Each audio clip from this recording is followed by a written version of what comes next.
Everybody says you need 3 inches of lift to fit 35s on these new Tundras and Sequoias, but our tires don't rub and we got 2.2 inches of lift.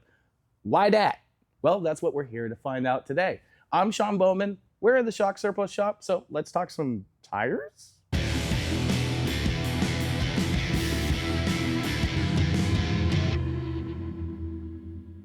Now, the whole idea that you need X amount of lift to fit Y tire is somewhat of an incomplete way of looking at things. What the lift is doing is extending the suspension further, so you, at least at ride height, have more distance before things bottom out or your tires hit things.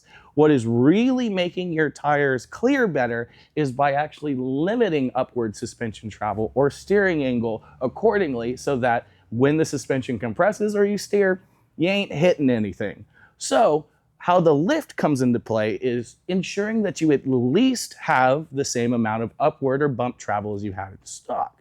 So if, let's say, a set of tires requires you to limit upward travel by 2 inches, if you then do a 2-inch suspension lift, well, that ensures that you have the same amount of bump travel as stock and you're not losing travel just to fit these big meets.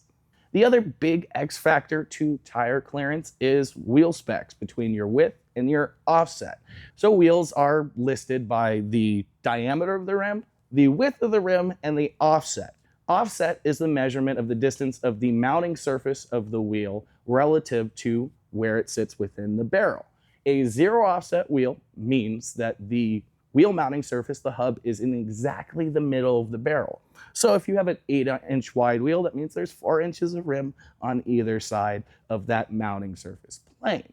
Now, a big thing on these new trucks is that on these new Tundras, Sequoias, all the new Toyotas, including Tacomas and 4Runners, have basically what work out to be 1-ton bearings in the hubs. It's a very thick hub, so they run a much higher offset than previous applications. And so we see there's a lot of people out there running way too low of an offset because traditionally wheel sizing on aftermarket wheels is usually like an 8.5 with a zero offset going down to like a -12 or a -38 or a 9-inch wide wheel, which is way too much for these trucks and SUVs. The lower the offset, basically the closer that wheel mounted surface is to the inner lip of the wheel and the further it sits out on the vehicle. So the lower your offset, the greater your inboard clearance, but the closer or further out it's going to sit relative to the fender.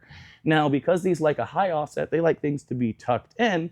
When you go too low of an offset, it creates a number of issues. The most technical one, and we won't go too deep into it, is scrub radius. Scrub radius is a geometry that basically defines the arc your tires take when you steer. If you have absolutely zero scrub, it's like your tire is just rotating in place when you steer. It's basically turning on the axis in the center of the tire.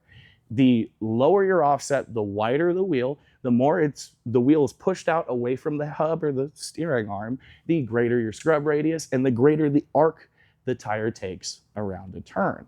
So you imagine if you don't have a lot of offset, it steers like this. If you do, well, now it steers like this, right? The other issue is it's really critical on these particular trucks and SUVs that the tire tucks within the fender line. They're set up with enough bump travel that usually this tire is going to go into this opening all the way. If your tire is all the way outside of that fender, well, brother, you're going to be blowing it out when you hit a bump too hard or have to end up doing more lift and limiting more travel to keep your body panels alive. And where that scrub radius starts to matter is when your tires are taking a much greater radius, when they're making a much bigger arc, there's a greater chance of you being into that front bumper, into that the back of that fender, and maybe into that body mount. So by being more conservative, you have more clearance. Now on this truck, we're running a 17 by 8.5 with a +25 offset, and that seems to be pretty well in standard and good, but we're gonna be testing to make sure that's the case.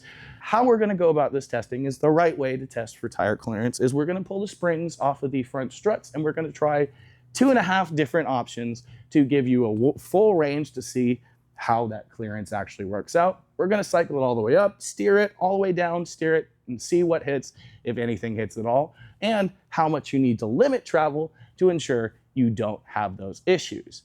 Now, clearing 35s isn't the whole story. a lot of it is you are increasing unsprung mass, which is exponentially more difficult for your suspension to handle than sprung mass. Your suspension has to deal with all the weight of that wheel and tire coming up, accelerating, it has to decelerate it, and then re-accelerate it back down on the ground to keep constant contact and constant grip with the road. We found that 2.0 shocks or 2.0 front struts on these 2-inch body really struggle with controlling that unsprung mass. And a great example of this were the iBox that we had, which topped out all the time. And despite the Bilstein 6112s being a similarly fully extended, topped out significantly less, even with a little more lift. So we believe that to combat the extra unsprung mass of a 35, you probably want at least a 2.5-inch body strut, because the other solution is running a stiffer spring, and that's not going to be nice for your ride. So the options we're going to be looking at are the Bilstein 6112s and the Icon 2.5 EXPs, which basically should represent, on the Bilstein side, the shortest front strut option available, both shortest fully compressed and fully extended, or on average with the shorter options. And the Icon, which is pretty much the longest. We're also going to be throwing a spacer on the Bilstein to test for future kits we're going to be selling to you guys, but also see how kits in the middle might work out. Now, what we were talking about, how lift isn't actually the end-all be-all for tire clearance, is actually what we're testing by cycling the suspension. The compressed length of the strut, or basically where it bottoms out, is going to define how much we need to limit the travel. And so we're trying different lengths of struts in that minimum body size we recommend to see how they work out. Now, you might be asking and wondering, what about the rear? Well, if you get offset right, the most you'll have to do is maybe trim a liner. Basically, 35s just pretty much fit in the back. So we're just going to be focusing on the front today. And, well, let's get to it.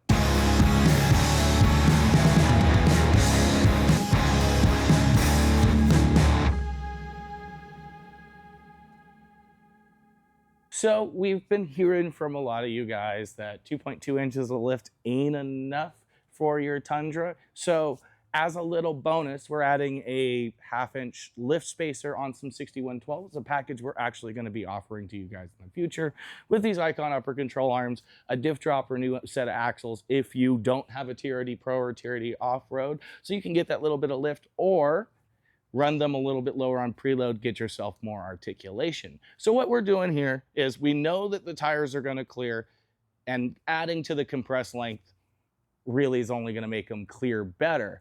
But what we actually found is Bilstein actually built these fairly conservatively to where the bump stop does engage a long time before the coilover fully compresses. So you actually gain a 1/2 inch of usable wheel travel. This is only if you run them at one of the lower circlip settings, because coil bind does start to become a concern. But this is one of those cases where actually spacers don't really hurt you, and we've actually found overall extended length is still shorter than the Icon, so you won't have to do that trim. But it is a good idea to probably do a diff drop or change your axles if you have the factory black ones. But next up, we're going to put the Icons on, which have a lot more travel. So with the spacer setup, we're at like a solid 9 5/8 inches of usable travel. And you know, we wanted to show you guys how much travel you actually can expect out of these kits, because we know you don't need lift for 35. So we're going to try those Icons, see how much more droop we gain. All right, guys, so as we found with the Bilsteins, which are much shorter, fully compressed than these Icons, that the 35s fit. So really what we're just trying to figure out now is how much more travel these Icons actually have.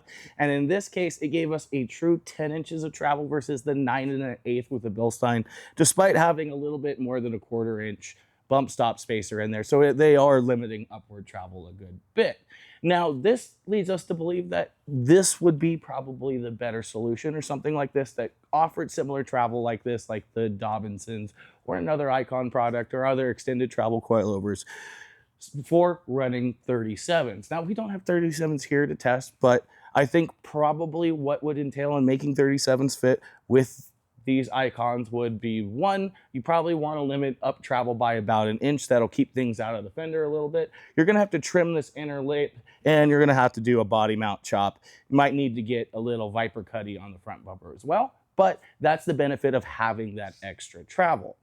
Now, everything we talked about here about needing X amount of lift for X amount of tire size really, as we've shown, isn't necessarily true. It's about how much you need to limit up travel. In terms of fitting 35s on these Tundras and Sequoias, you don't need to limit up travel at all if you have the right wheel specs, which we found to be the 17 by 8.5 plus 25-ish offset. You can probably go up or down about 5 millimeters in offset and be okay. So obviously, since you don't need a lift to clear these tires if you have the right wheels, why do you want to upgrade your suspension? Well, it's because of that unsprung mass issue I was talking about previously. We found these 2.0 coilovers and the stock stuff really struggle with controlling all that unsprung mass. Not only does the tire unload on compression, it's much more likely to top out hard on rebound, which is something we haven't even really noticed be as prevalent on the Bilsteins, which are definitely on the shorter side. So the secret here is you want to have at least a 2.5-inch body shot or strut in the front or coilover so you can control that unsprung mass without having to jump up in spring rate and, well, making it ride worse. But if you're interested in these icons, the Bilsteins, anything else, want us to help you fit big tires on whatever you're driving, make sure to give us a shout on shocksurplus.com. And if there's something else you want to see us test, well, leave us a comment below. You might just see us do it. And while you're down there, make sure you hit like, subscribe, and the bell icon so you're notified of all the good stuff we're getting into next. And until next time, we'll see you out on the trails.